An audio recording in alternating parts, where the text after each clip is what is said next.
masih dijiwai berkat rahmat Allah, maka berhasillah proklamasi rakyat Indonesia. Maka dengan ini rakyat Indonesia menyatakan kemerdekaannya.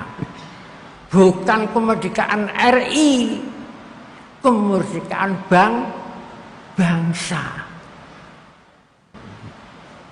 Begitu pula di teks proklamasi, tidak ada kata-kata satu kalimat awal, akhir, tengah, kalimat RI itu tidak ada.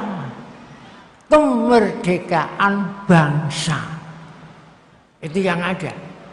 Begitu pula di alinea ke-1, alinea ke-2, alinea ke-3, alinea ke-4, itu tidak ada kemerdekaan RI itu.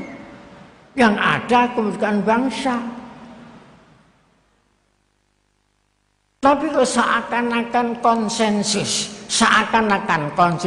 di surat kabar, di pidato-pidato para ceramah itu, di pintu-pintu gerbang ditulis dirgahayulah kemerdekaan RI yang kesekian. Dirgahayulah kemerdekaan. Mana dalilnya ada kemerdekaan RI? Itu kata-kata yang menghina terhadap bapak bangsa. Coba di situ atas nama bangsa Indonesia Soekarno-Hatta, tidak ada atas nama bangsa Indonesia RI, tidak ada.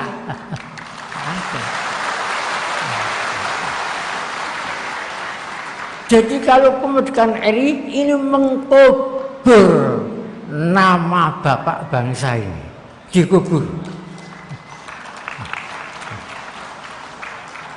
Padahal sudah diingatkan oleh kearifan lokal. Bangsa Indonesia itu bangsa yang mikul dhuwur, mendem jero. Sesuatu yang luhur, yang membawa keluhuran bangsa harus dipikul. Tapi sesuatu yang membawa kehancuran bangsa, tenggelamnya bangsa ke lumpur kehinaan, harus dikubur sedalam-dalamnya. Tapi aneh itu, yang dikubur itu nama bapak bangsa. Dikubur. Mana ada atas nama RI Soekarno-Hatta? Kan tidak ada. Nah, ini namanya mengkubur nama bapak bangsa.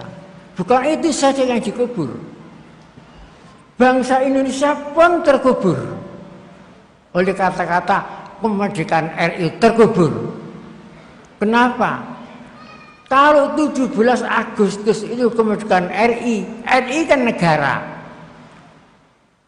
Di dalam negara yang merdeka, rakyatnya belum merdeka. Sampai sekarang belum merdeka RI. Rakyat ini, kalau yang merdeka RI. Ini kan mengkubur bangsa Indonesia sendiri. Kalau 350 tahun dijajah Belanda, 3,5 tahun dijajah Jepang.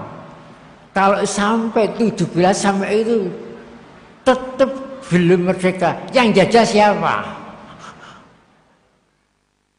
Jawab sendiri. Kalau belum merdeka, yang jajah siapa sejak 17 sampai sekarang ini? Kan tidak pernah merdeka. Aneh, di dalam negara yang merdeka, rakyatnya belum merdeka. Ini kan aneh.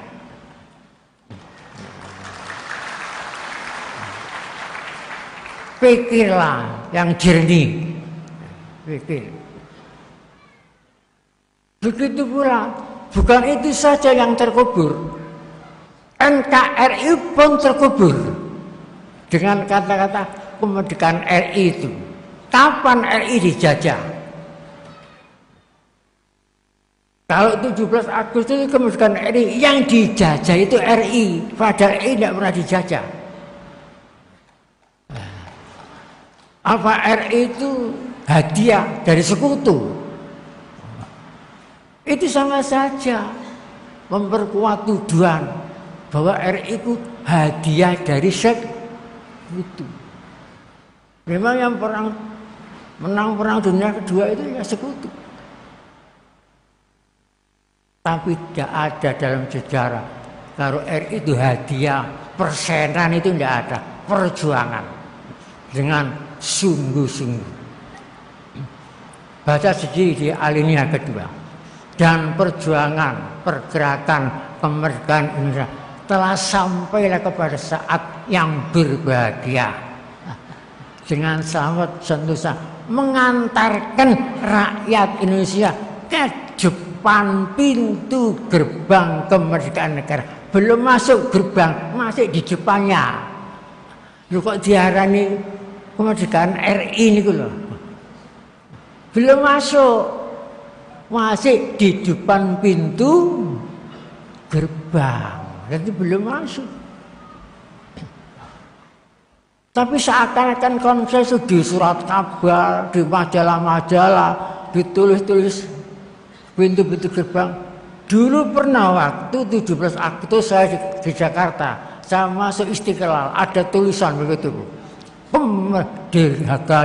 Kemerdekaan saya jawab innalillahi wa inna ilaihi raji'un. Kamu kayak itu mengkubur. Tapi juga saya ketemu tulisan yang bunyinya dirgayulah kemerdekaan bangsa Indonesia. Saya baca alhamdulillah, tidak semua. Masuk lagi ke Taman Mini, tulisannya sama dengan yang di Istiqlal. Dirgayulah kemerdekaan RI, innalillahi wa inna ilaihi raji'un. Bapak, itulah. Oleh sebab itu telitilah, teliti sungguh-sungguh. Kenapa kok bangga? Kata-kata dirgahayu kan bangga. Bangga ngubur bapak bangsa, bangga ngubur bangsa sendiri, bangga ngubur NKRI. Coba, itu kan bangga. Durhaka itu kata-kata durhaka. Biar saya dikritik tidak apa-apa. Demi untuk meluruskan sejarah. Jadi setelah 17 Agustus, 18 Agustus baru RI itu berdiri. Juga yang dikubur Pancasila pun dikubur. Kalau RI itu sudah berdiri pada tanggal 17 Agustus, saya tanya, berdiri di atas dasar apa? Bagaimana jawabnya? Kalau dia berdiri di atas dasar Pancasila, Pancasila itu belum ada, 17 itu. Belum final jadi dasar negara. Baru final jadi dasar negara tanggal 18 Agustus. Bacalah buku Sekitar Proklamasi karangannya Bapak Muhammad Hatta. Bapak Koperasi, bukan Bapak Keprasi, bukan. Koperasi kan ekonomi rakyat, tapi kena dikepras, murah. Dikepras, dikekno nang kapitalis, murah. Wong koperasi jadi keprasi, murah. Kalau begini, kalau terus begitu, ya yang tergusur ini orang miskin, bukan kemiskinan yang tergusur, tapi orang miskin yang tergusur. Mestinya yang digusur kan kemiskinan, bukan orang miskin. Jadi hidupkanlah koperasi ini, perekonomian rakyat ini, pro rakyat. Jangan takut. Kalau perlu modal-modal besar, wah tampat itu nanti. Itulah sebabnya jangan sampai kita durhaka, kita membuat organisasi yang bersifat nasional itu. Organisasi yang merajut Nusantara. Agar supaya kita tidak durhaka.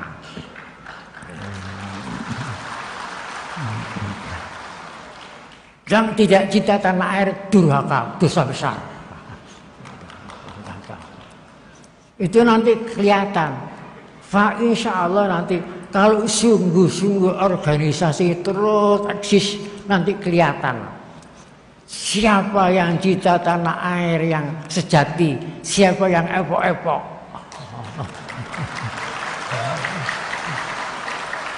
Cinta dusta. Siapa yang benci terhadap tanah air, nanti jelas. Dan siapa tidak cinta, tidak benci, artinya tidak peduli. Senengane numpak tok, numpak tok, ngerogoti. Jadi nanti jelas itu nanti. Jika berdiri organisasi yang ini jelas. Mana yang cinta sejati, mana cinta palsu, mana yang benci terhadap Indonesia, mana yang tidak cinta, tidak benci. Alamatnya jelas. Karena masalah itu masalah rasa, masalah gaib, tidak bisa dilihat oleh mata, tapi bisa diketahui melalui tanda-tandanya. Tanda-tandanya merata, tanda-tandanya jelas kalau mau. Oleh sebab itu, di mana-mana kalau saya ceramah, saya berkata, saya orang Indonesia beragama Islam, bukan orang Islam di Indonesia.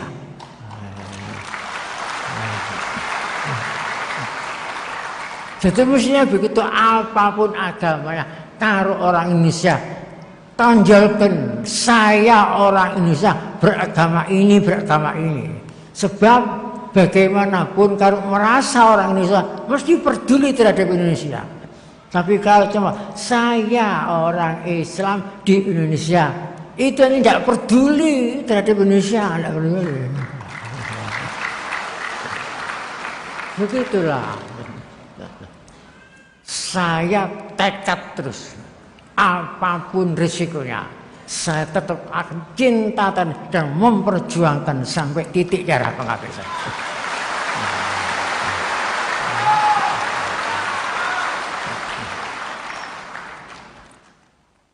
Kalau begitu insya Allah Indonesia akan dirahmati dan diberkati oleh Allah Subhanahu wa Ta'ala. Bismillahirrahmanirrahim. Alhamdulillahirabbil alamin. Ya Rabbana lakal hamdu kama yanbaghi jalali wa atimu syukrik. Rabbana atina fid dunya hasanah wa fil akhirati hasanah wa qina adzabannar. Walhamdulillahirabbil alamin. Wassalamualaikum warahmatullahi wabarakatuh.